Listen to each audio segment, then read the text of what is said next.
Hey, good afternoon, everyone. Good afternoon.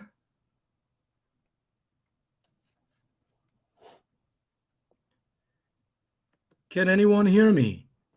Good Good afternoon, afternoon, Professor. sir. Yeah, hi, good afternoon. Good afternoon.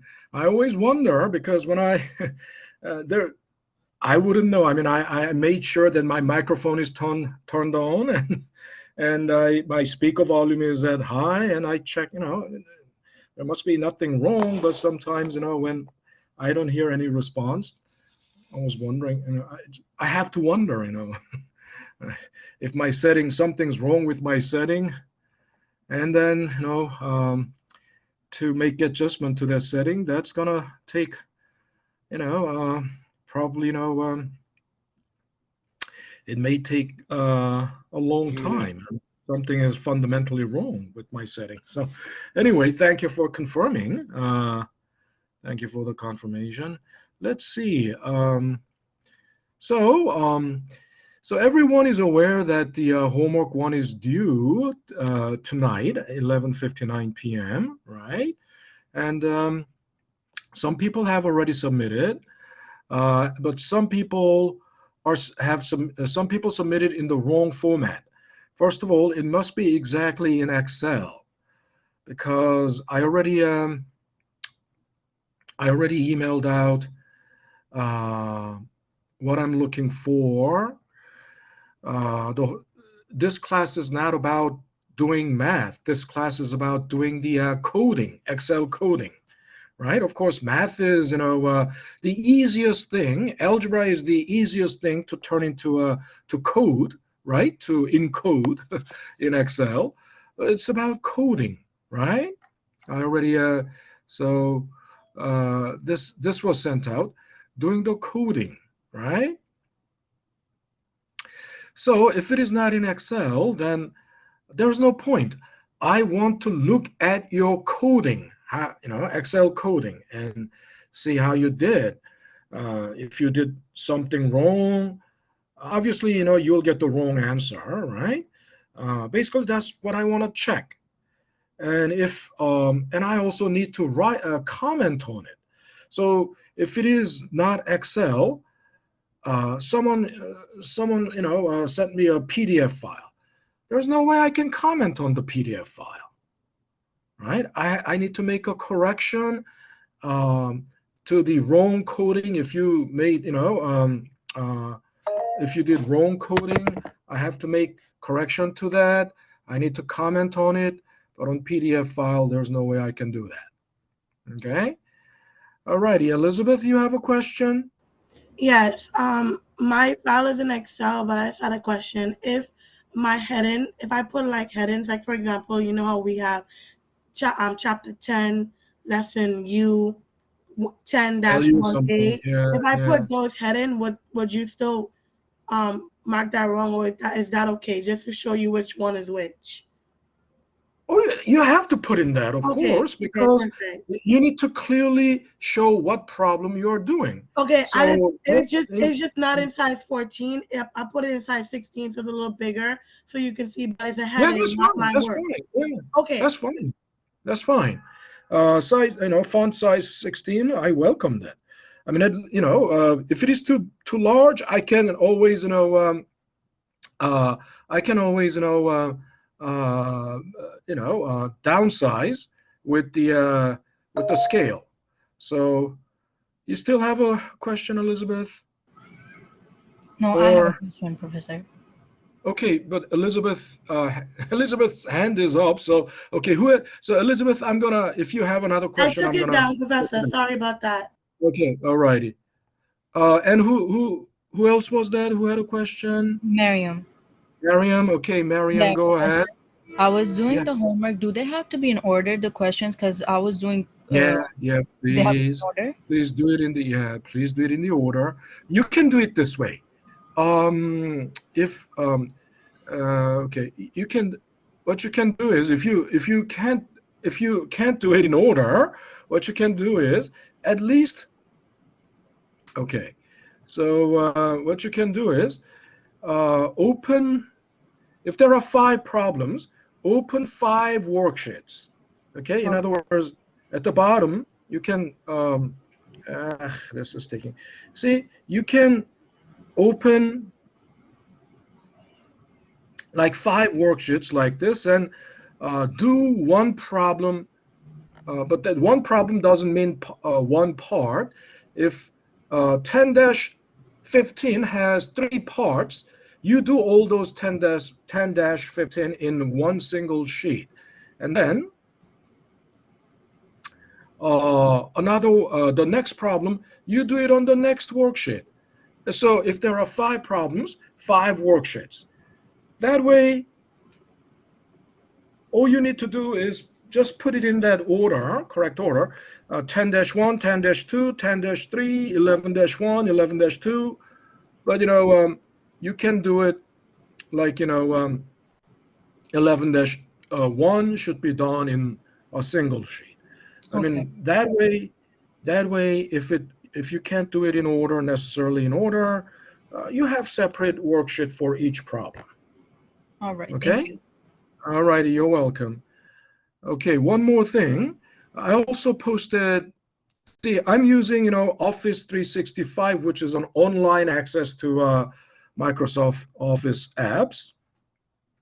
Because, since I'm using Chromebook, I have regular laptop, but, I'm trying to get familiar with, Chromebook because some of you are using Chromebook. And loaned a if you loaned a notebook or laptop from BMCC, most likely, if it is most likely it will be Chromebook.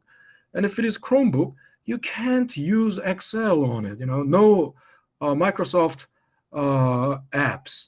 Chromebook wants you to use Google Sheet, Google Docs, but then they are so limited. I've been talking about this since the day one. You can't do any Excel functions on Google Sheets. So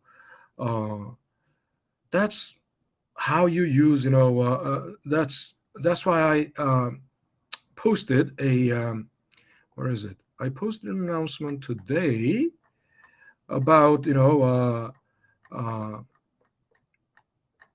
Office 365.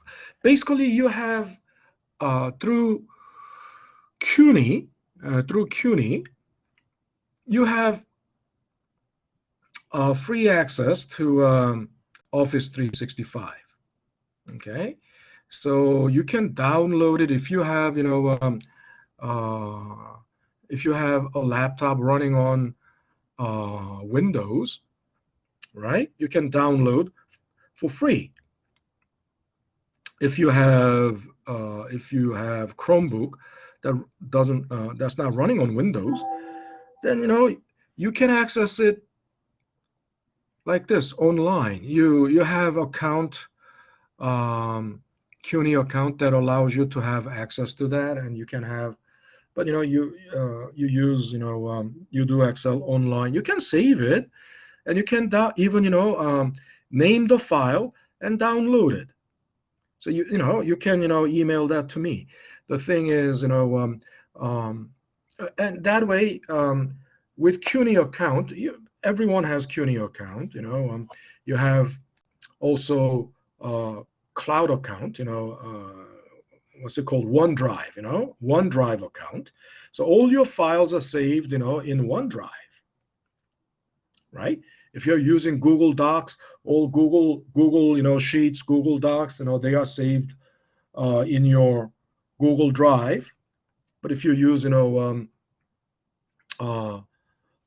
this Microsoft Office 365, it's all saved in your OneDrive.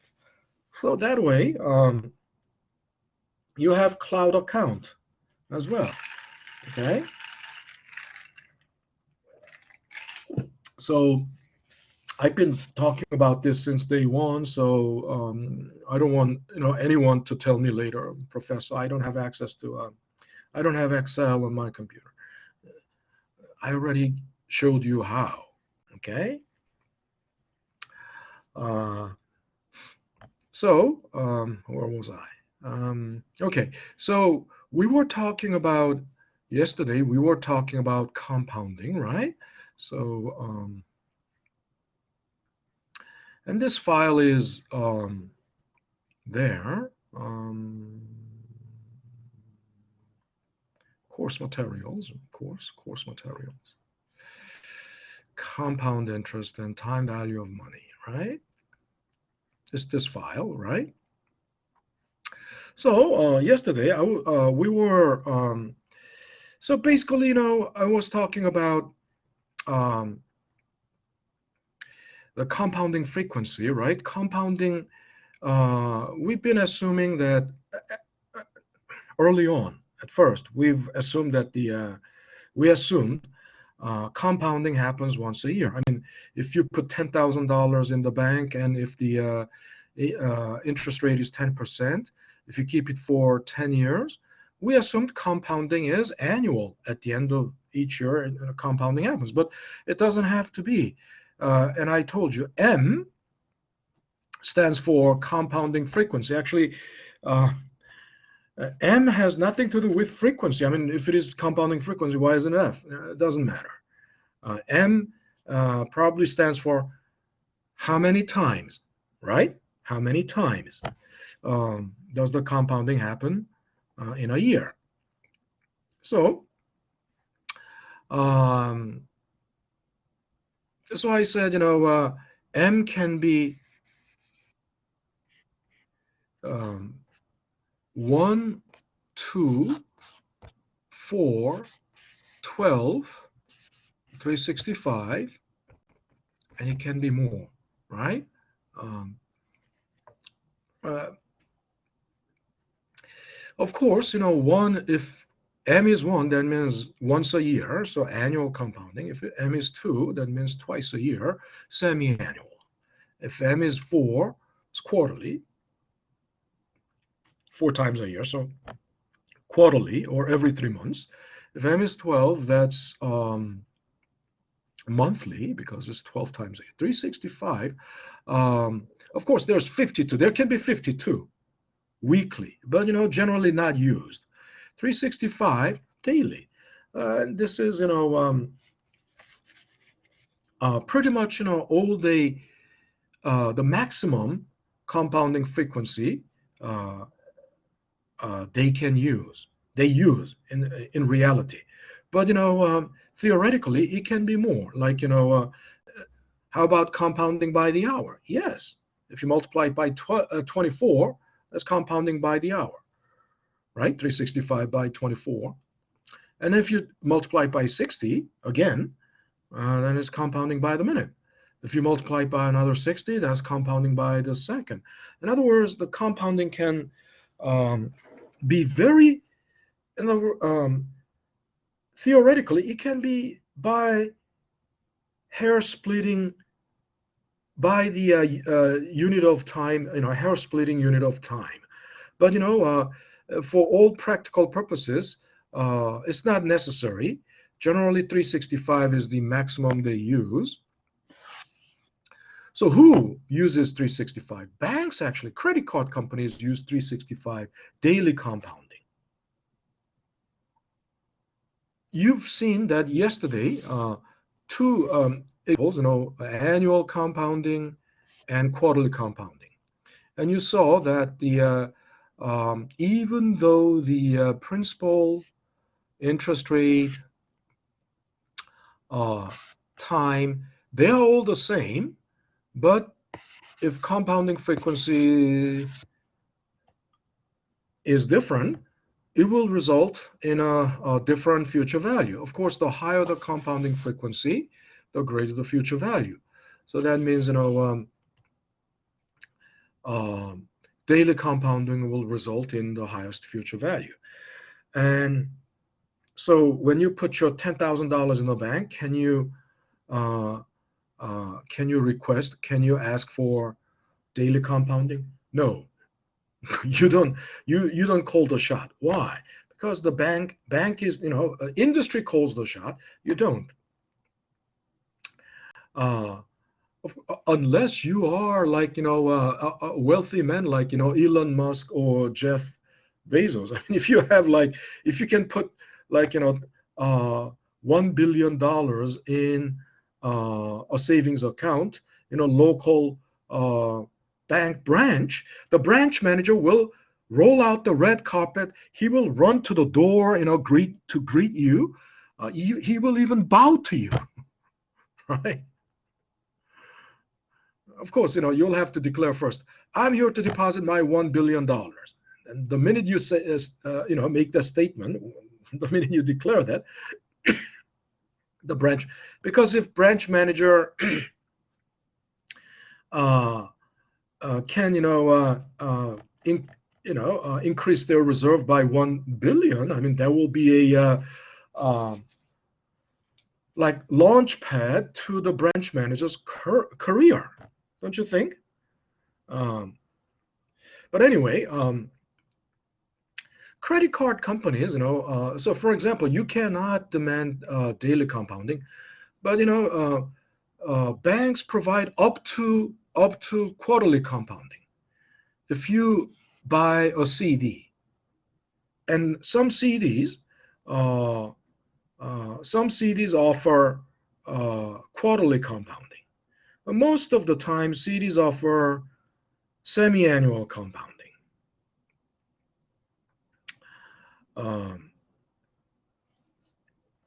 But the credit card companies would apply daily compounding to your credit card balance, right?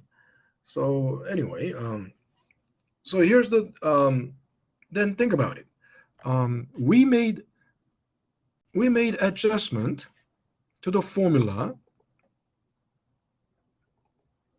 We made adjustment to the formula yesterday because, of course, think about it. If APR is 10%, and if the compounding is quarterly, of course, every time, each time, every 3 months, right? Each time when it gets compounded, it's not 10%. It cannot be 10%. It will have to be 1/4 of 10%. So you made adjustment here, right? And also, over 10 years, there will be not 10 compoundings, but 40 compoundings, right? Because it's 10 times 4. So we made adjustment like that. And when compounding is not, when compounding is annual, you might think, oh, it is annual, so you just do this. I'll just do this. Yeah, but doesn't matter. You get the same result. But think about it. There's no harm. There's no harm in using a uniform formula, right? No harm in using the uniform formula, right? So when I copy and drag it up, the formula in row 3 is copied into row 2, and we still have the same result because, look, when m is 1, you divide it by 1. You divide interest rate. Basically, when you make adjustment by 1, it doesn't make any. It's just so innocuous. It doesn't make any difference. So it's fine. I would rather do it this way so that the formula would be uniform, so that even when this is not 1, if this is 2, if m is 2, suppose it's semi-annual compounding, without doing anything, without changing anything in the formula, it will automatically adjust, right? That's basically why we do it in Excel, right? If we don't do it in Excel, every problem, and if you solve it by hand with pencil and paper, every problem, when everything, all these inputs change, you will have to do it all over again by hand on a paper with pencil, and that is very stupid thing. I mean, in the age of Excel has been around for at least 40 years, at least, since it has been around at least about 40 years. And in this age of Excel, um, doing it all over again by hand, even if you use a calculator, you have to input the data all over again just to get it.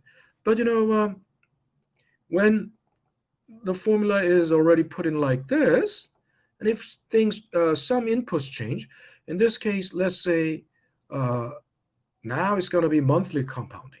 You just change this input data, and the result will automatically adjust, right? So this is the beauty of Excel, and this is the reason why we do things in Excel, right? It saves us a lot of time and effort, right? It saves us a lot of trouble. So next thing. Now here in I'm gonna delete clear all of this. Clear contents. And now let's do this a little, differently. In the previous example, the adjustment is made to the formula, right? The adjustment is made to the formula. In other words, you have to make this adjustment to APR and T. But now this time we call this. We can bring out APR divided by M and M times T outside the formula as a separate input, right? So if you if you divide APR by M, adjusting APR by M, compounding frequency, the result is called R. R is what? We already know R is the rate, right? Rate of return, right? So R stands, in general, R stands for rate. But what rate? Isn't APR the rate? Yeah, APR is the annual percentage rate. The R here, so is called the periodic rate. Periodic rate literally means it's the rate adjusted for compounding frequency, so that it is the rate that applies each compounding period, right? So periodic rate. So R is basically a generic notation for rate. Now we don't have to once we do that, we make that adjustment already inside the formula. So what we do is we just simply make that adjustment outside. And then what is N? N is the total number of compounding, or actual number of compounding. Now N is a generic notation for N periods, right? N number of periods. So T was the note, generally T was in years, but you remember T can be in days or in months or in weeks. We all have to turn it into years. Now, so if we have 10 years and the compounding is quarterly, we know there will be 40 compoundings going on over 10 years. So it's basically, actual number of compounding is 40. That's N, which is T times N, right? Which is T times N. There you go. Then the formula is now simpler. The formula is simpler than before. We can just go back to the generic formula for compounding. All we need to do is P times 1 plus R. Now here's the R raised to N. Okay, there you go. We get the same result, right? But if we do it this way, what is the benefit? There's a benefit. We just need to insert 2 more columns for R and N, but future value, very simple.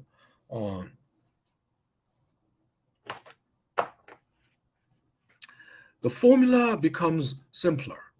And if the formula is simpler, the benefit is it's easier to identify. If there is any error, it's easier to identify the source of, right? It's easier to detect the source of the error, right? And if the error was here, all you need to do is fix, right? This variable, fix that, if something was wrong here, you can just, it's easier to fix.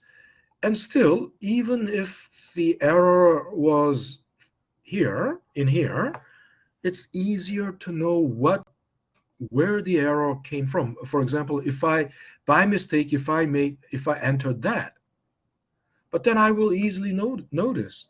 It's easier to, right? Oh, I made a mistake there. It's actually, it should be this. Okay. So in other words, everything is the same. I mean, think about it. A car. If the engineering or structural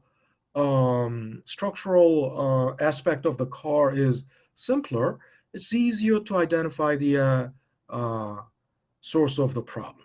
But if it is very complicated, then it would be very difficult. The mechanic will have to work on the car, inside out.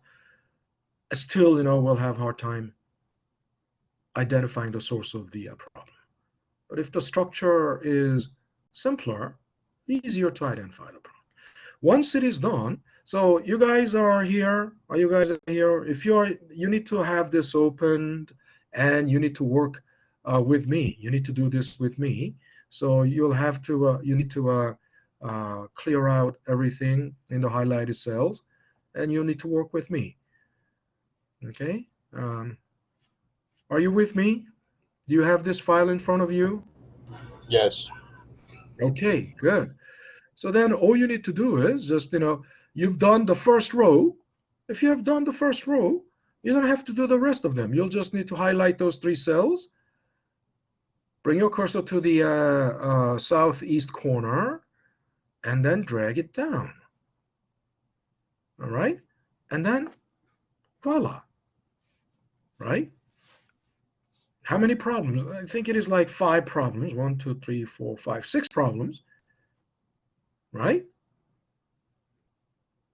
Killed 6 birds with 1 stone, right? I single-handedly took care of 6 problems with a single uh, stroke of a mouse, right? So again, this is the beauty of Excel. I mean, if you are doing it with a calculator, you'll have to input all of this all over again 6 times into the calculator, right? If you do this on pencil and paper, you'll have to do it one by one 6 times. That's not, that's not a smart way of doing things these days. And again, once you're done, you see the lower bottom border line is gone because as I copied over uh, the row that didn't have any borderline, though, because of that, the borderline is gone. But if you are submitting homework, I keep in mind it needs to be neat, right? I want you to uh, take care of the borderline, the border that is gone. So I would usually this I used draw border a feature here. See border color. I used red, so I will use red, and then uh, border style thick border, right? So then see you see the pencil. The pencil is gonna. You just need to. Oh, no, not there, not there, not there. I'm sorry. You just need to.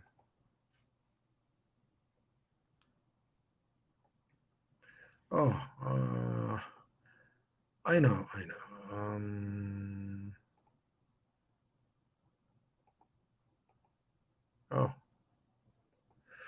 I'll redo, and then I'll first drag it down. Just double click somewhere, and that's gonna, okay, highlight, drag it down. It's because I used, draw border feature, but usually if you just use, like thick border, right? Thick outside border, it will take care of it. But here, since I'm already, I'll use, draw border.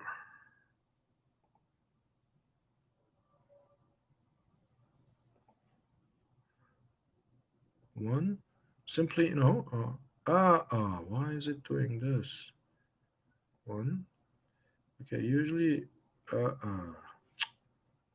all right, you can just draw like this, and it won't be a box, but it will be just a line. Okay, let me then use something like this.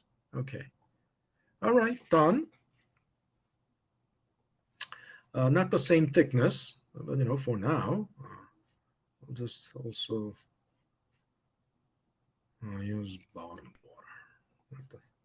It's better than having it open there. The next question. All right, we now know how to find future value. Then, next question is, uh, suppose we have, we know what, okay, um, we have a target future value. So let's say 5 years later, you want to have $50,000. Okay, you want to have $50,000 in 5 years. And currently, APR, prevailing market rate is 6%. Okay, and you have, 5 years later, so you already know. So time, 5 years. So in other words, what is the unknown variable now? So the question is, how much do you need to put into the bank today, right, to arrive at 50K, right, in 5 years when interest rate is 6% a year, right? In other words, in this example, what is missing? Basically, we know it's 1 plus APR raised to t, right? But then you understand that this is known already. This is known, but this is not, this is the unknown. In other words, P is the unknown. So how do we solve for P? It's fairly simple. I've been telling you, the key to solving any equation is basically identifying z equals x times y structure, right? X times y structure. But then if x is the unknown, okay, why is it doing this? If x is the unknown, then all you need to do is, how do you solve for x? Z divided by y. Isn't it right? And if you look closely, this is already, this formula is already given in that, exactly in that format. Isn't it right? This is already what? This is z, f is z, p is x, the thing in the bracket, the thing in the parenthesis, the whole thing is y. So now we know what to do. I mean, p is the x is the unknown, so which is the p is the unknown. Solve for p. We're solving for p. And it's going to be p equals fv over 1 plus APR over t, right? Any question? Any question, anyone? So far? So everyone is okay with this, right? Right. All right. Okay, good. So then we're gonna go straight to the example. So I'm not gonna, it's already filled in, so I'm gonna clear it out.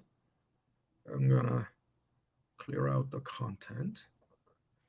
Okay, so this is the example we already did, right? And it was linked to that problem because now I made this. Look, I made it equal to E2, so whatever I got there, I will get here, right? And I made it equal to then E3, whatever is there, it's going to be there. So this one also, whatever I put there. So here, first. So let me change this to first 1. Okay. So then we'll simply use this formula, right? That's, so the principal is also called present value because if you want this in 10 years, when, interest rate is 10%, this is the future value. And we will have to we'll have to deposit the principal in the bank at time 0 or today.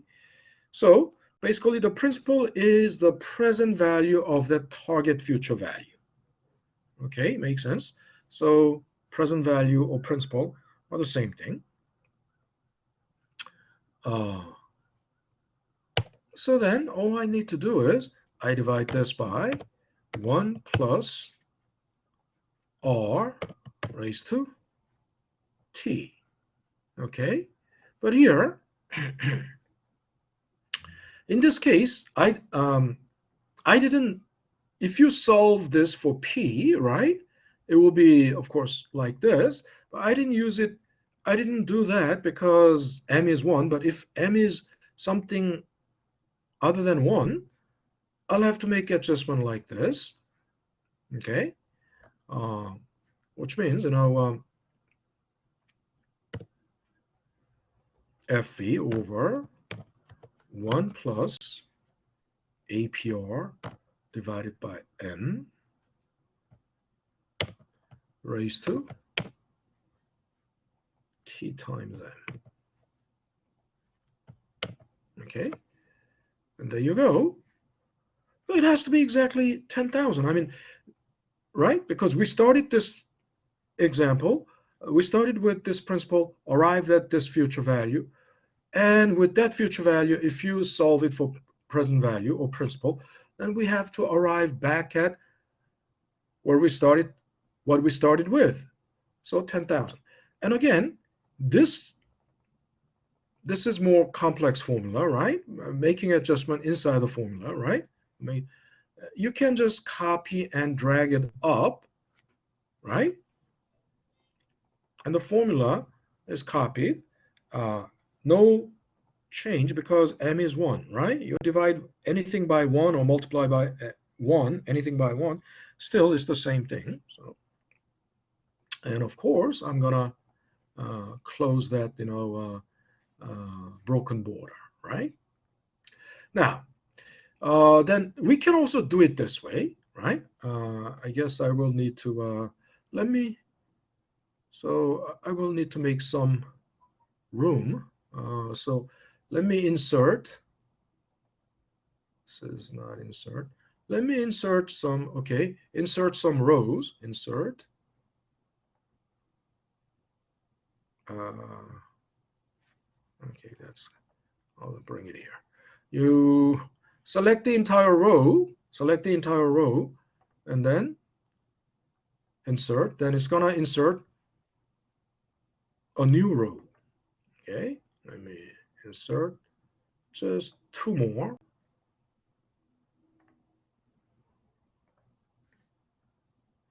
Okay, why did I insert some? And let me clear this out.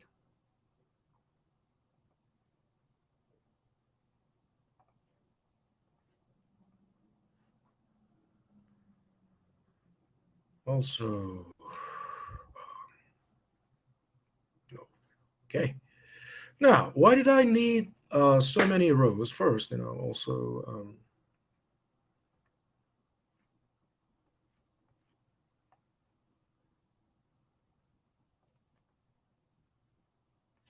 so I'm gonna have to first have the label. So I will use this label because this is how I'm gonna do it. Copy,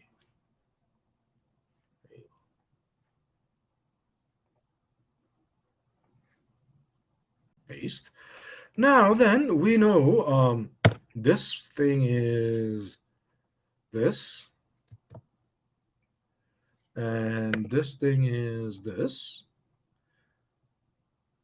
Oh, what's going on? What? So please bear with me.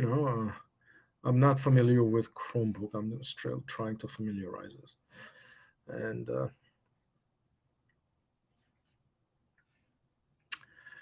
Uh, and then everything else, I'm gonna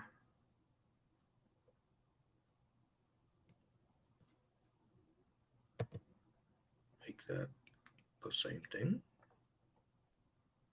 Drag it down. Make this the same thing.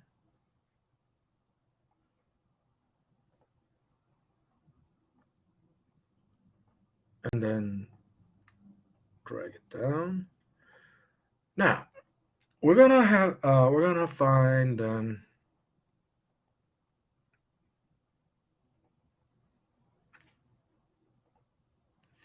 first we'll find periodic rate and n, and then we're gonna use a simple formula to find our answers. So we already know this divided by 1 is going to be just, in other words, this divided by this, so it's going to be self, right? And then this times this, just the self. Okay. I want to make it everything has to be uniform, right? The font, and these things normally it's in bold. I don't need that to be in bold. So I'll get the bold, take the bold out of that.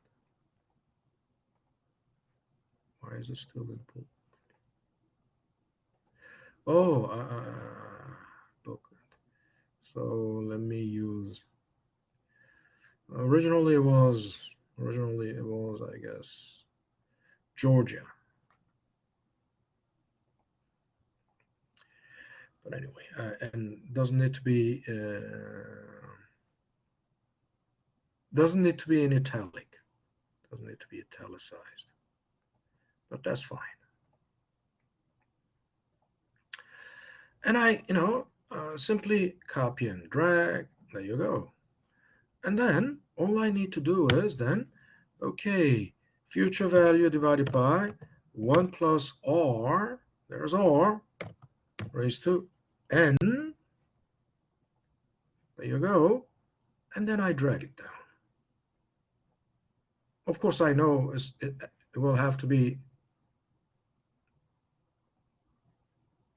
okay, drag it down. It will have to be, 10,000. So we got it. And then, again, I won't leave this like this. What makes something look professional is the finishing touch, right? The borderline. Okay, so we got that. So so far, everyone is okay. Everyone could follow. Everyone could tag along and do it like I did. Hi there, Professor. This is Jürgen here. I could follow along perfectly.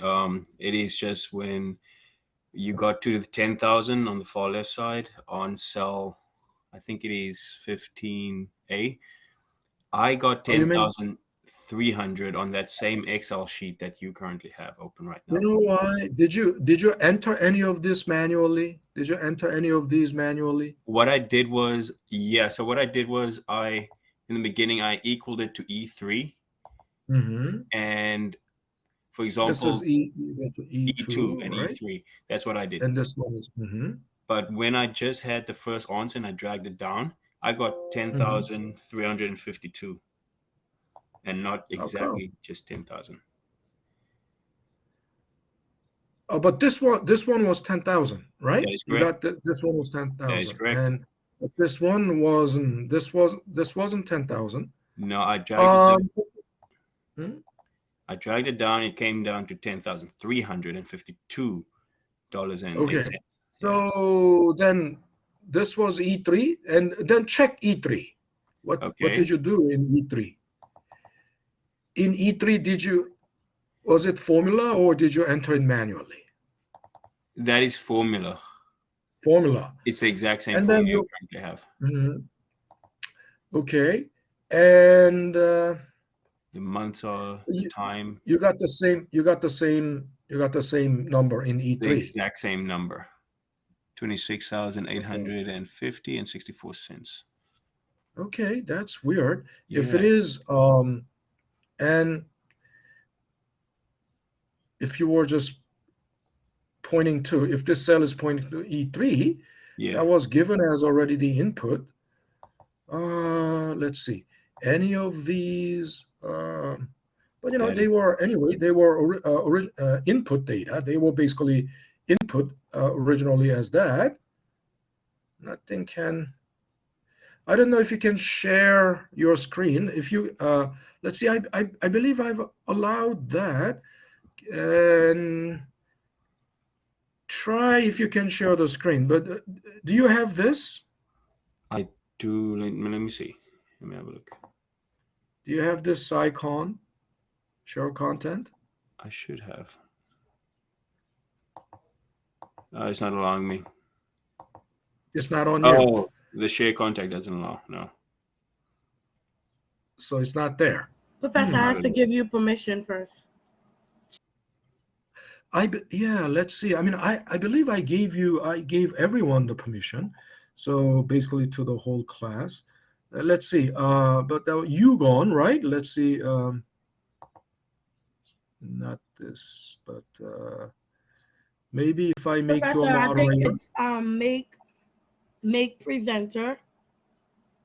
And then he'll be able to present the screen. Make presenter. Okay. Yeah, because you're the moderator.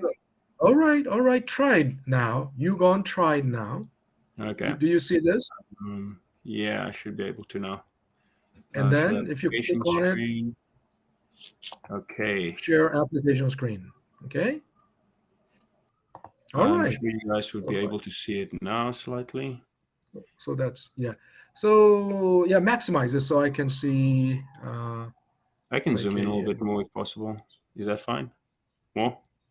Okay, hold on. Yeah. Good. Let me have. Okay. So this is the problem I'm currently having here. Can you just click on this? Yeah. Maximize the screen. Can you maximize the screen? Okay, sure. Okay. Good. And can you double click? Can you double click on? Yeah. So E15 divided by. No. Look.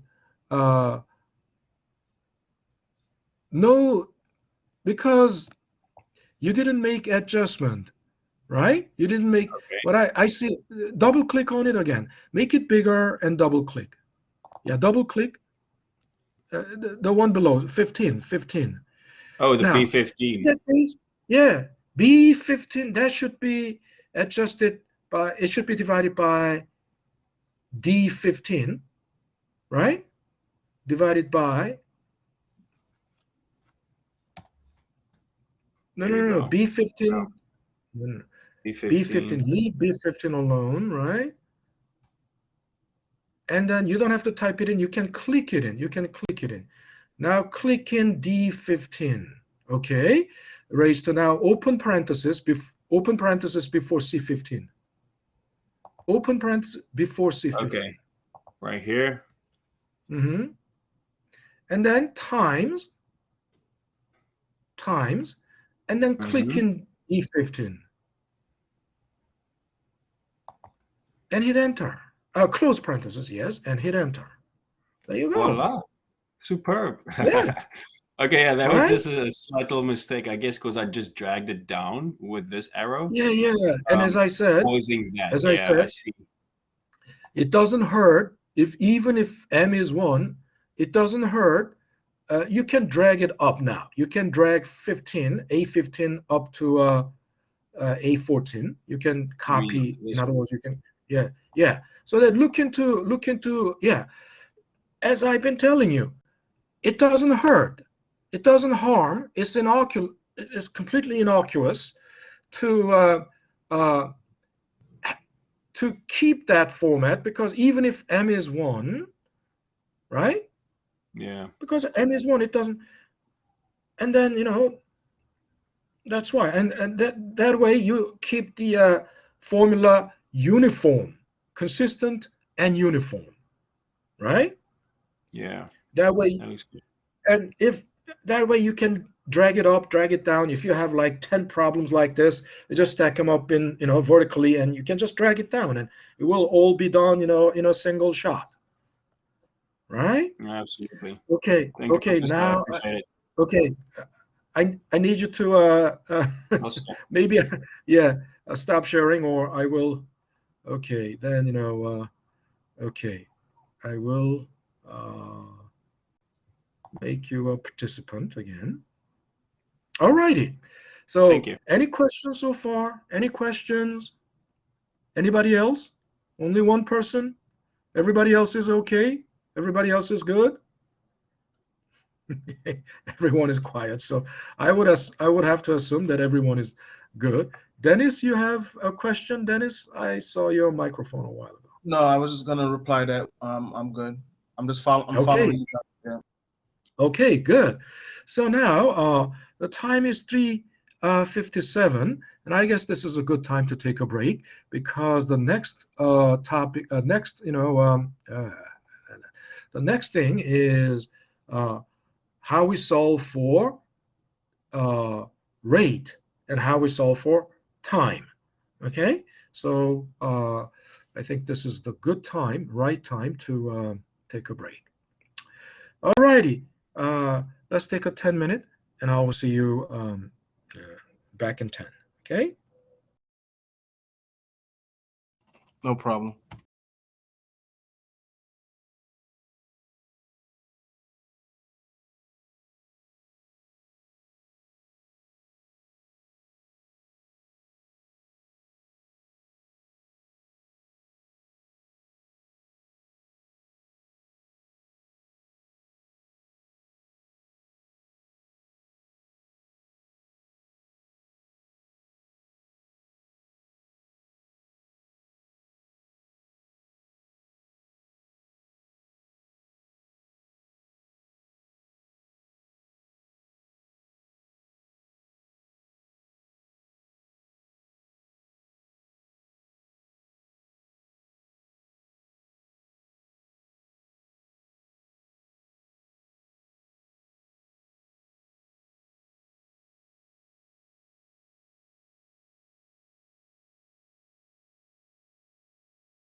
All right, we're back.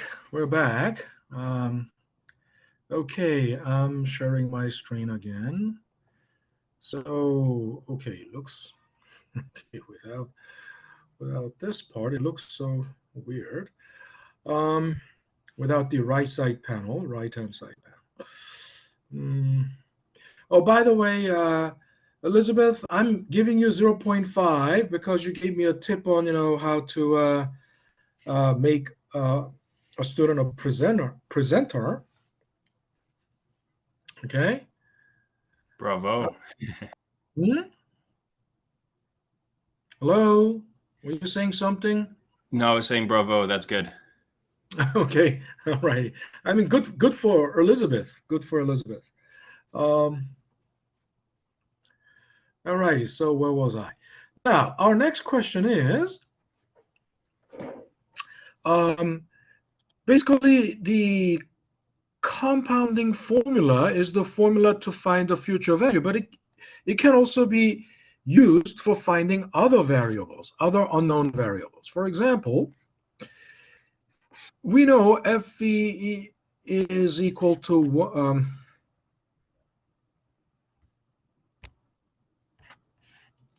P times 1 plus R raised to N, and we are solving for FV because FV is the unknown, and the others are known.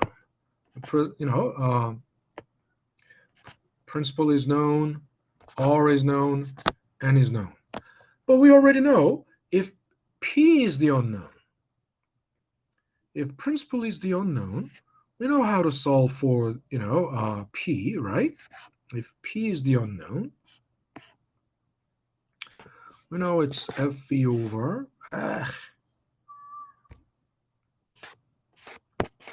1 plus R raised to N, okay? Where that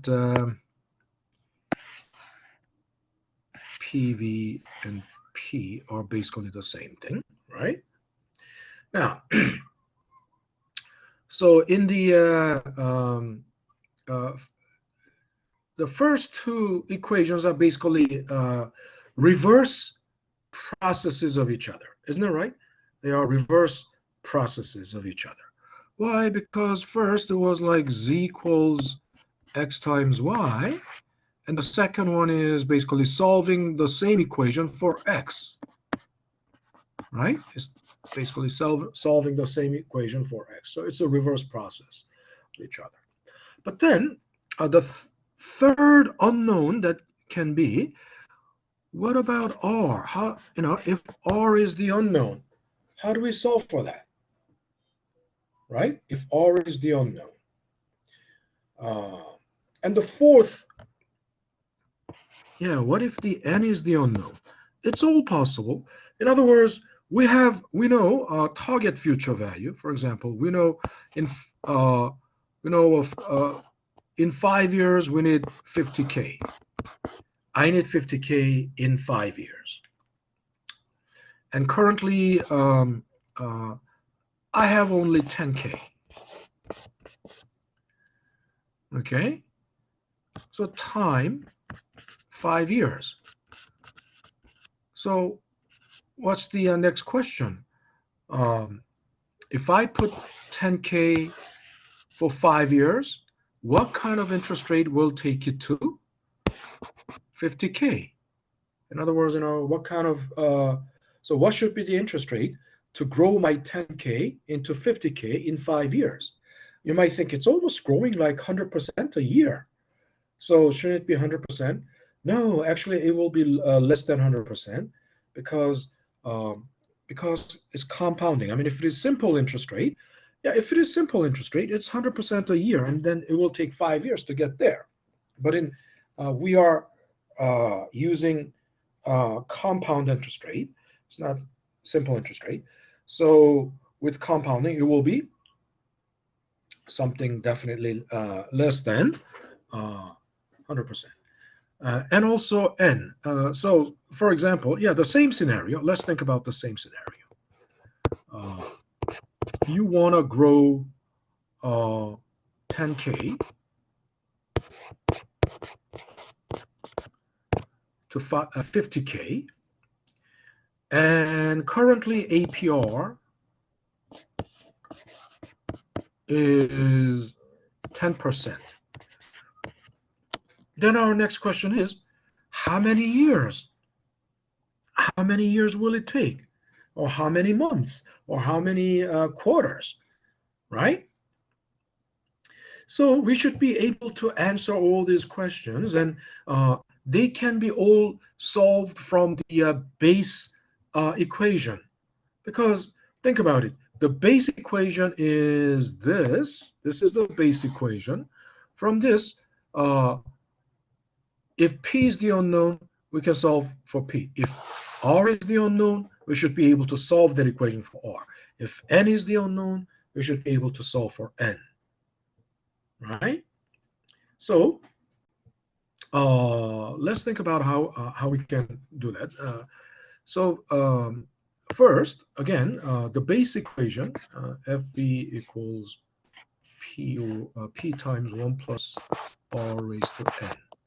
Now, our question is, how do we isolate R? I mean, we need to solve for R, but how do we isolate it? Of course, I've been telling you, the key to solving any equation is being able to identify z equals x times y structure. But here, the best we can do is, yeah, we identified it. This is z.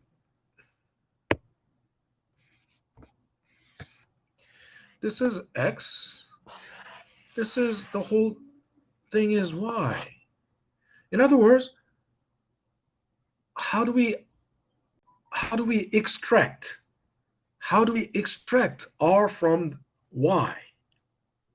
How do we extract R from Y? And the thing is, R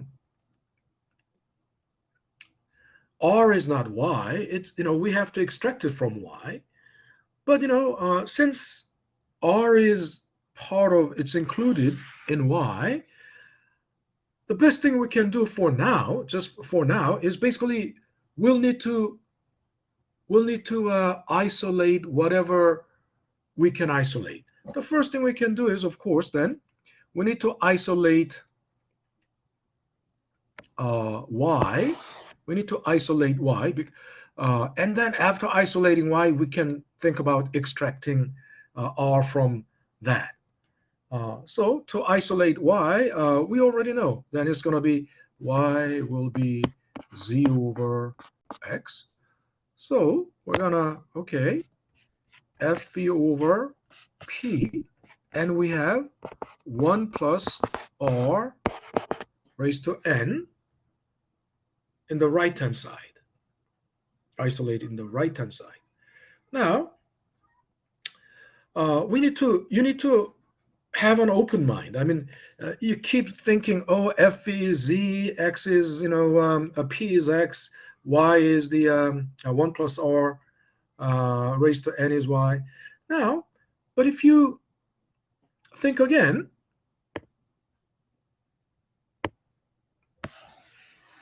we can think of this as X, Z, think of this as X, and think of this N as Y.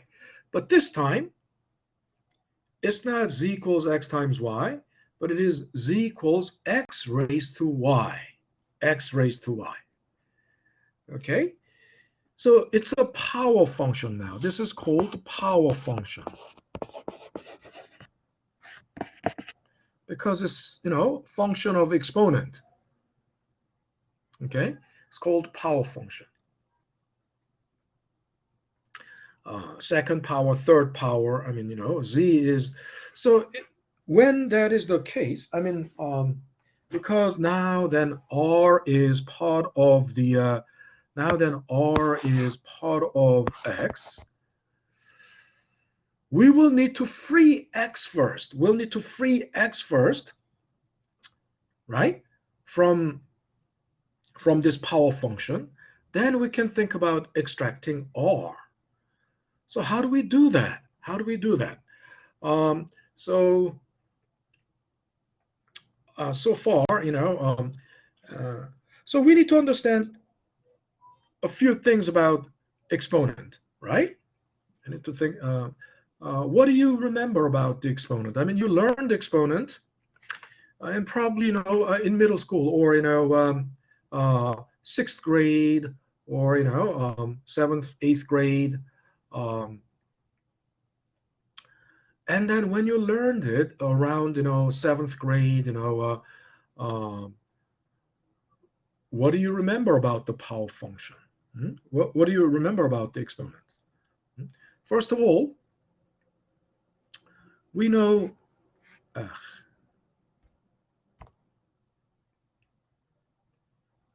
a few rules about exponent, right?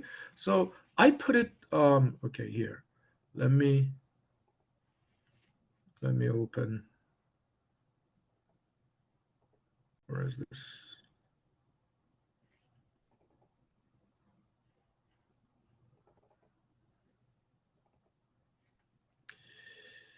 Time value, where is time? No, not Hewlett Packard.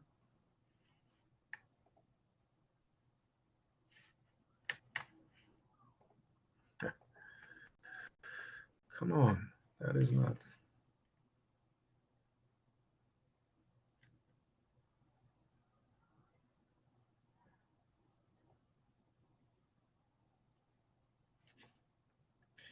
Okay, my computer is so slow, so let me.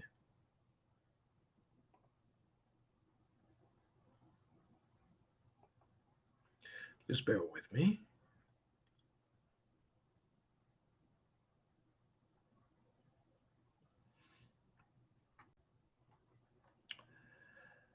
Oh, yeah.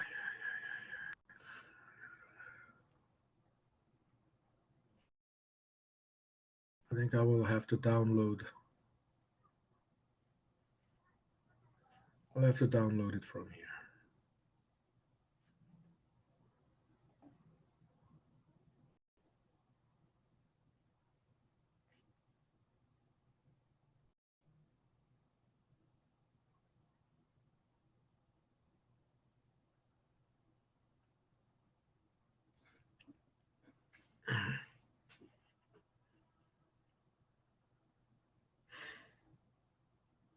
Okay, so uh,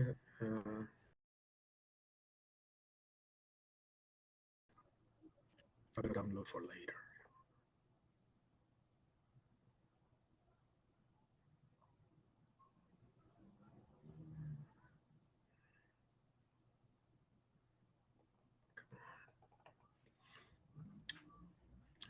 It's taking so much time.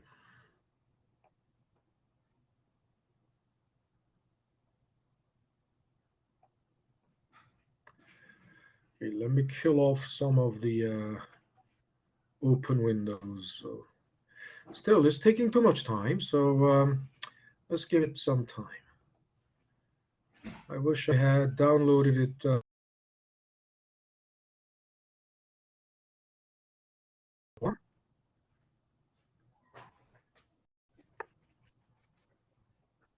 Oh, it's frozen. I wonder if you guys can hear me. It looks like my computer is frozen now. We can hear you.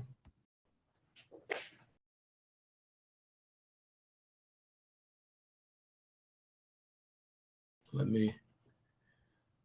Still, it's taking so long. Excuse me a second.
All right, it looks like I already have this file. Why does it have 1 after it? Okay, so I hope, okay.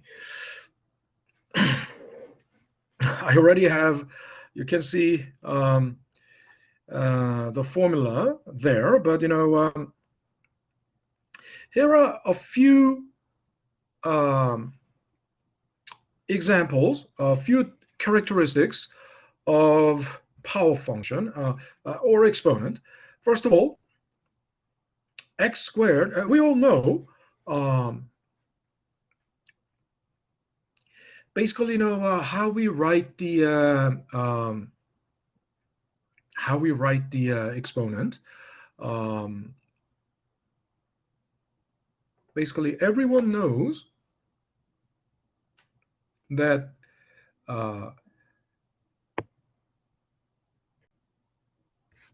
x to the nth power means basically that's x times x times x times x times n times, right? But how do we open for example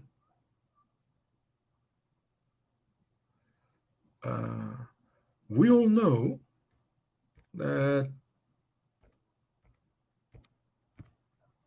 x squared can be turned into x. How? Of course, x squared is not the same thing as x, of course, right? Obviously, there's a big difference. X squared is x times x, so it's not the same thing.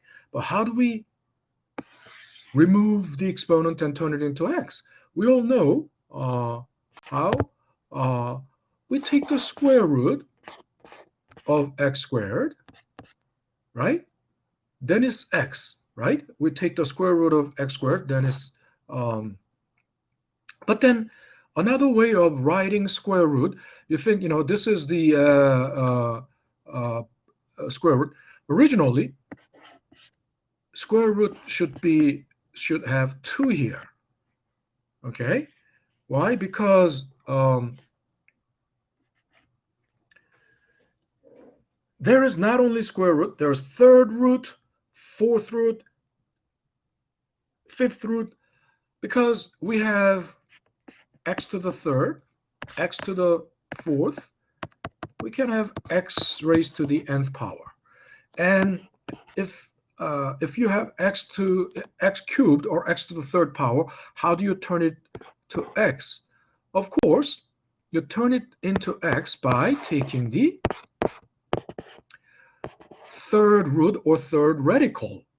Third root or third radical, right? You turn it into a fourth, x to the fourth power. You turn it into x by taking the fourth root or fourth radical of x. And just the same, you turn x to the nth power by taking the nth radical or nth root of x to the nth power, right? So in other words, originally, we normally don't use 2 there for square root, but it has to be. There has to be originally, right? Now, but that's not the only way we can write it. We can another way of writing square root is taking half power, right? Taking half power of whatever, x squared. And then it will be, that's the same thing as taking the square root. And this is the same thing as taking the, raising it to 1/3, right? X to the third power raised to the 1/3. So that's another way of writing it. And if you turn x to the fourth, if you want to turn x to the fourth to x, then you'll have to raise it to 1/4. just the same. X to n, if you want to turn it to x to the n raised to 1 over n, then it's the same thing as taking the nth root or nth radical. Radical means root, right? So then you might get the you get the idea. Oh, then so because what we are trying to do is can I add? I don't think I can add a page, but so everyone is okay up to this point, because I'm gonna have to delete the whole thing and open a new new board, new writing board or whiteboard. Everyone is okay up to this point? If you have any questions, 1 second. Let me just take a screenshot. yeah, sure. Let me.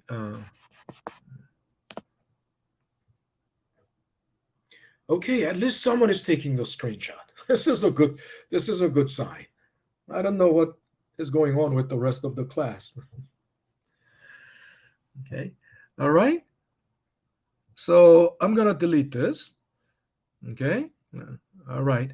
I'm deleting it. Delete. So our question is: so we have. Remember, we had FP over P equals 1 plus R raised to N. In other words, and this was roughly like, okay, Z equals X raised to Y. Okay, so we want to get rid of, in other words, just like, we want to lose this, just like, we want to turn this into just X. In other words, so if we can, if X to the N, if we take 1 over N of that, then it turns into X. So that might give you an idea. So, so if we take, so think about it. If we do this, then we can lose this. And the reason we can do that is, but again, you cannot do this only in the right-hand side, because there's an equal sign. That means whatever in the, for that equal to hold, right? That equal, if there is an equal sign, that equality between the left-hand side and the right-hand side must be preserved. And so if you are doing something to the right-hand side, you must do the same thing to the left-hand side. That means, you have to, for that equal to hold, you have to raise also the left-hand side, right, to 1 over n, 1 over y. But then, we're going to get to that later. But then, why is this turning into this? Of course, we all know, everyone knows that, because, x squared, this is the same thing as, if you take this, if you do this, it's the same thing as taking the square root, right? But it's because there's a rule. If you have x to the a raised to b, then it's x raised to a times b. That's the rule. And think about it. If this is,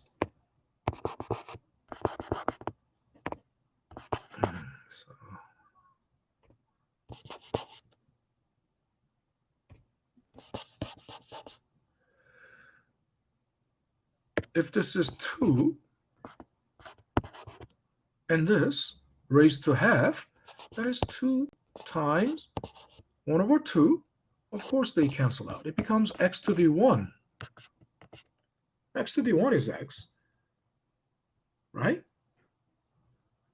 that's basically, that's basically, what square root is doing to y square root of x squared is canceling out the square, and then how y turns it, and how it turns that x squared into x, right? One of those rules, there are rules in the rules of exponent, which is also explained in the okay, here.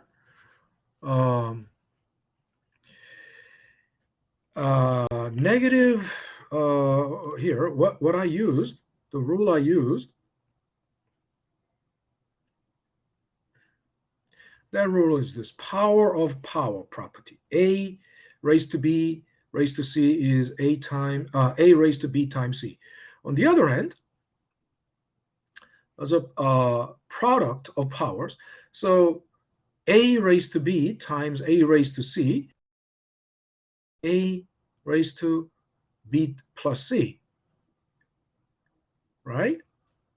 And then, so think about it. We can several, where is that thing? A couple of more examples. So I use x, right?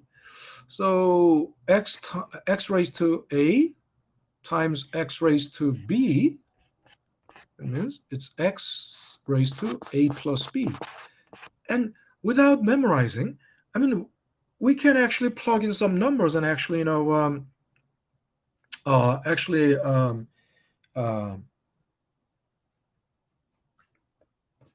prove it. So for example, 2 squared times 2 to the third. What's 2 squared? 4. What's 2 to the 8th? 2 to the third power, 8, right? 4 times 8, 32, we know that. And 32 is exactly what? 2 to the 5th. Isn't that right? And 2 to the 5th, which is, 2 raised to 2, 2 to the second power plus third power, right? And also, everyone probably remembers that anything raised to 0 is 1. Why? But before we talk about it, another thing. Okay, if x to half is square root of x, right? What is x to negative 2? What is the negative exponent? What does that mean? What is x raised to negative 2? It is just a negative exponent means reciprocal of that, right? X raised to negative 2 is 1 over x squared. Then x to the negative 1 is simply 1 over x. Okay? Now, if you understand this, it's not difficult to understand why this becomes 1. Anything raised to 0 is 1. Anything raised to 0 is 1. Why? So you just memorized. Because, when I was in middle school, I also just memorized. Not understanding why. But why? Now, let's think about it. We all understand now why. X squared, suppose we have x squared times x to the negative, x raised to negative 2. Okay? We know the rule.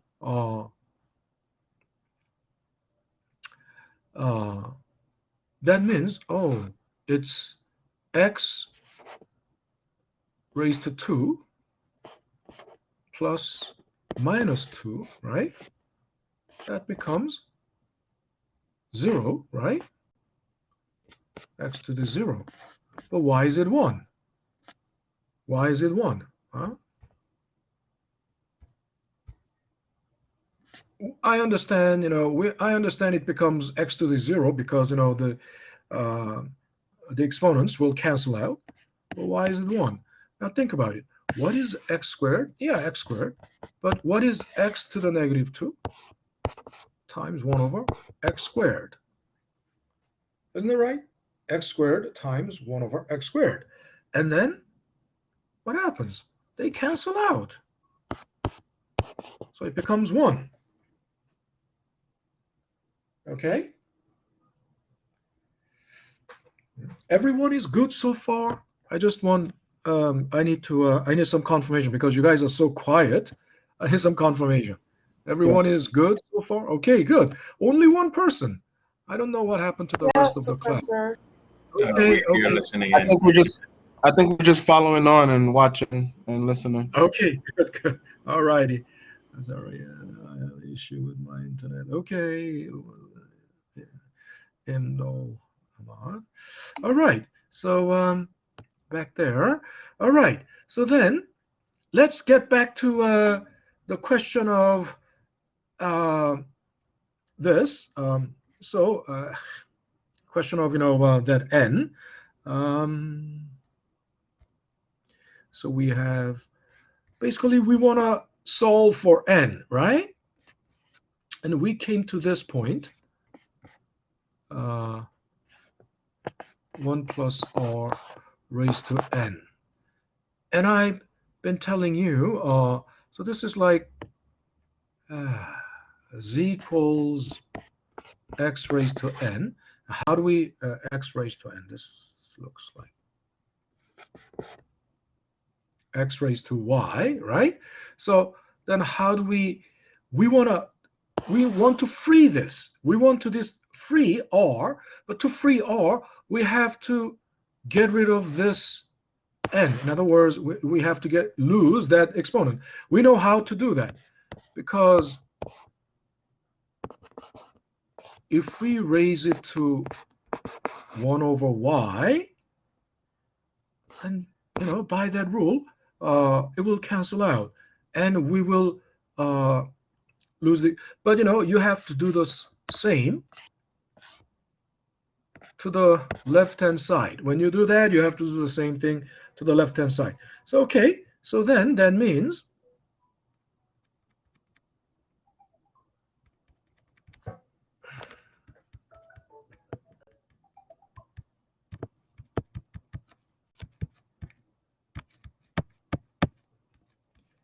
oops. What we need to do? We'll need to then raise both sides by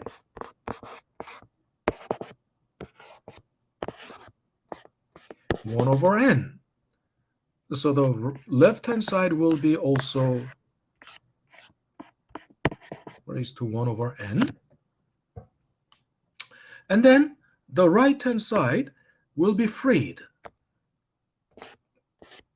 They get canceled out. So the right-hand side will become just 1 plus r. You don't even need this parenthesis anymore because there's no exponent. So we'll get rid of. Then now this becomes, the whole thing becomes, consider this side, just call it z. Now z equals 1 plus r. I call, sometimes I just call it the thing in the bracket. The thing in the bracket is this, right? The thing in the bracket. Then our unknown, what we want to know is this, right? Then what do? It's simple. Now we subtract 1 from both sides, right? We subtract 1 from both sides, then voila, we're done. So basically subtracting 1 from or transferring, moving, or transposing, moving the 1 to the other side, then it comes to So R is then the thing in the bracket minus 1. Okay, so if I rewrite it neatly, so okay, I have to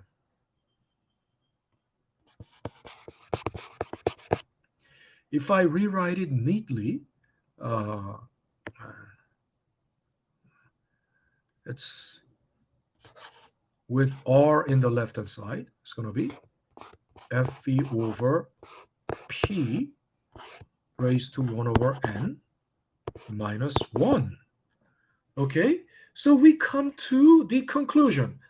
You may not later, you may forget the steps of derivation, and you may only try to memorize only this. That's fine. I mean, this is the final result, right? The conclusion. But if you remember or if you understand how we arrived at this conclusion, right? Then how we arrived at final product or final formula, then you don't need to memorize it. You can derive it from the scratch, right? And if you can do that, that would be wonderful. But I don't expect that. But at least when you will, I'm sure you will try to just memorize. You will try to memorize the formula, but then just memorizing the formula will not last very long. After the semester is over, then you will all forget. Most likely, that will be the case. But at least, even if you but at least if you understand how it was derived, it's not that it will be easier to understand or memorize this formula. And I put that formula somewhere. Oh, of course, I put it here. The formula is here. Okay.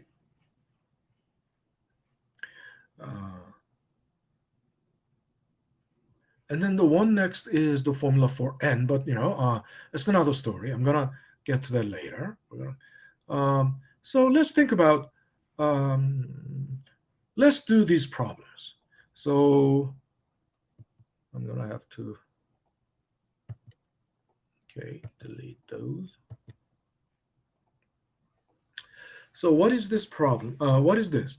It's also,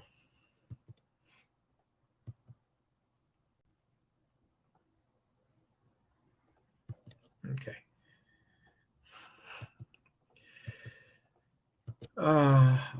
Okay, so you have $10,000, right? And in 5 years, you want to grow it to 30K. You have 10K today. In 5 years, you want to grow it to 30K. And the compounding is annual. Then what kind of annual rate will it take, right? I know we use this formula. Okay, not a difficult one. All right. It's going to be FV over P raised to 1 over, I want to click it in, but when the formula is hanging over it, I cannot click in C22, so I'll just type in C22 minus 1. Okay, so it takes 24.57%, right? And you can check, oh, is it right, really? Then you can check it like, oh, okay, if I start from 10K times 1 plus R raised to 5, then it should get me to 30K. It should be 30K, right? Hit enter. Don't panic. It just means that the column is not wide enough. So if I increase the column, yeah, exactly 30K. So it checks out. The formula checks out, right? The formula checked out. Now, but here, then compounding frequency. In this example, the compounding frequency was 1, in other words, annual, so we didn't have to bother with it. But what if the compounding frequency is quarterly? The compounding frequency is quarterly. What do? Of course, we'll have to make adjustments to everything. We'll have to make adjustment. First of all,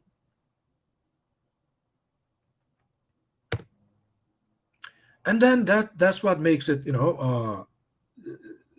complicated. Of course, it's Fv over P, then raised to 1 over n, but n is what? N is not 5, right? N is 20, isn't it right? Because of quarterly, 4 times a year times 5, right? So C24 times what's D24. Okay, and minus 1. Okay, so we've done. But then you hit enter, it comes to 5.65%. How can it be so low? I mean, when it was annual, it was 24%, 25%. How can it be, when it is quarterly? I mean, why? This means this is not annual rate. What we did was we solved for quarterly rate, right? What we did was we solved it for quarterly, so it's the periodic rate. So we need to take it back. We need to convert it to an annual rate because we are solving for APR. We have to take it for how do we take it to an annual rate? Well, because all we need to do is we multiply it by n. Because it's quarterly rate, to turn it into annual, you multiply it by 4. And that is in D24. So hit enter, we come to 22.59%. Okay? And we can also check. Okay? We can also check. Yeah, and remember, the higher the compounding frequency, the greater the future value. Right? But then the future value is anyway the same. It's still 30K. So for the same future value and with the same present value, the APR doesn't have to be that high. It can be lower. I mean, if it is the same 24.57, future value would be greater than 30K. But, again, we can check. This times 1 plus, right? That divided by this, because quarterly compounding, times T times N. Okay, that's going to give us 20 quarters, right? So there are 20 compoundings over. There you go. We get the same result. Again, if this is not online version, I mean, this regular. Why is it in person? That was okay. I'll put dollars. No, not there. Not there. This one. Dollar. There you go.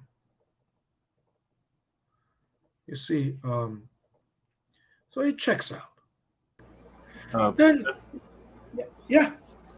Is it possible if you could also add the formula text for APR for B22 and B24, just so that it comes to so I can see the correlation between the equation through the algebraic formulas that you did as well. Like below the 30,000, yeah. Or if you can link them, if you can put it perhaps like below the 30,000 and then highlight them in yellow perhaps, so I can see the correlation when it comes to the formulas as well. What do you mean? You want me to copy the formula below it? Just the formula text below it, so I Oh, can. you mean Yeah, yeah, so you like don't need this. to. No, no, no, no, not that exactly. I'm talking about the APR um, formula for B22. Oh, So if Professor I gets, see, I see. yeah, Mm-hmm. So yeah, I think let me put it in the comment box. Okay, I think there's a comment box here. I'll just, okay. because it Um, makes it easier for us to see it and be able to copy mhm, it as mhm. well, while Okay. you're still busy You mean, doing your lecture as well. okay, you mean this, right? No, no, no, no. I mean like No? no. So when Professor goes to, you see where the future value is on the F column. Yeah?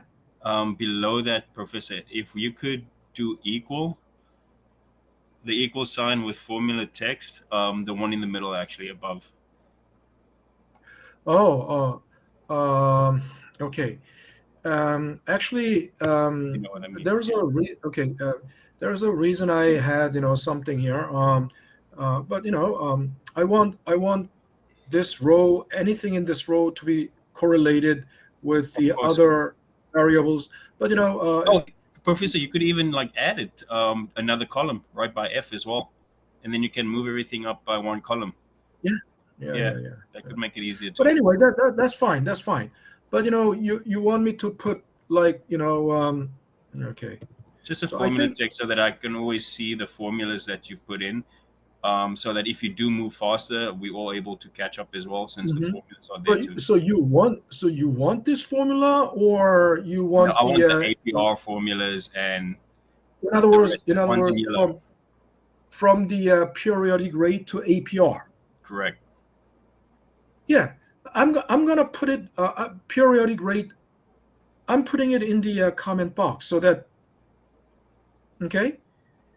Um, in other words, what you want to see I the meant formula to for. like, yeah, like if like the same way you did, In like other you did words, it previously, it would have been easier to see it consistently on the X, other mhm. than you clicking the comment box actually.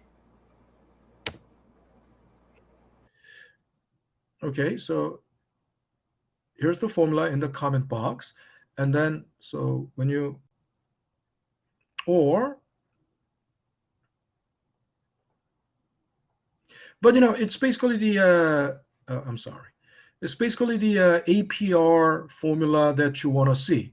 It's basically this formula you want to see. Is that is that right?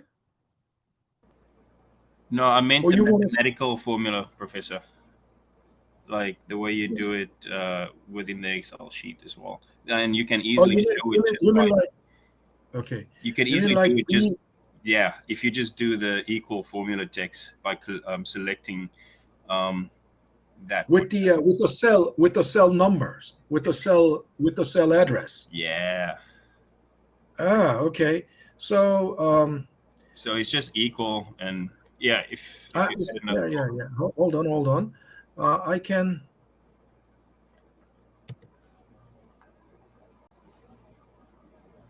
So in this case, it's gonna be uh, the APR. R is not shown here. R is not shown here. Um, but I see. You mean the whole formula? Um, Yeah, there's uh, yeah. like, okay. So first of all, in that case, that's you want this E24 over uh, It's like what's A20. on, yeah, it's like what's on top there, but just copied onto the Excel file. But again, okay. Why don't you? I mean, it's this. Yeah. Why don't you take a screenshot or I just mean, copy yeah. that? No, Mhm. absolutely. I can do that. Yeah. Mhm. Because when you click it, when you double click it, when you double click that cell, you can see it. Yeah, no, I And, totally agree with you on that. It makes mhm, it easy to screenshot it. It was just for reference so that mhm, if we mhm, do get mhm. lost, it's always there on the page and we're able to see it as Right, you are right. following through with your lecture without Yeah, disturbing you. yeah. And once you complete it like that, once it is there in your spreadsheet, then uh, it's there forever. And when you double click on it, you can always see it like that. Okay. That's correct. Thank you, Professor. Professor, Professor. Yeah. So, yeah. Hi, Go ahead. Who is this? this is Shirley. In that Charlie. Yeah. example, yeah, in that example, is it supposed to have two double brackets? Yeah. I have. You have to have you have to have two brackets. I mean, first think about it. This one was put this and this was put only later because originally this is the formula for R. This is the formula for R, right? And but R is only the periodic rate, in other words, quarterly rate. So you must convert it into annual rate. So to convert it into annual rate, that whole thing, the result, I mean, from here to here is gonna give you the result. In other words, the quarterly rate is gonna give you the quarterly rate. And the annual rate is that quarterly rate times M, 4, right? 4 in that case. So you have to put it into a parenthesis because the whole result of this formula is the uh, quarterly rate. So you have to enclose that formula in the parenthesis and then multiply it by M, right? Because without that, the multiplication will be done only to 1, right? You see what I'm saying? Yes. Okay. All right. Then also remember the reason we have uh, so many parentheses is because um, when it is written linearly, Excel cannot human eyes can tell what is one chunk, what is numerator, what is denominator, and what is being raised to what. But Excel can only read it linearly, and then it follows basically the uh, what's that called? PEMDAS rule. Excel can only follow the PEMDAS rule, right? What it sees, so without the parentheses, Excel sees 824 raised to 1 without any parentheses. But it should be raised to 1 over C24 times D24. And without the parentheses, 1 will be divided by only C24 first. So all these um, parentheses are like the syntax, the grammar, right? The syntax rules. The syntax will. But anyway, so that's now. But then what? Again, remember we did it. We did the first problem like this because I told you the simpler the formula, uh, the simpler the formula, the easier it is, or you are less likely to make mistake, right? The simpler the formula, you are less likely to make mistakes. So let's go to 29, row 29, and you see, okay, here it's the same problem. $10,000, 5 years, quarterly, future value, target future value. Your target future value is 30,000.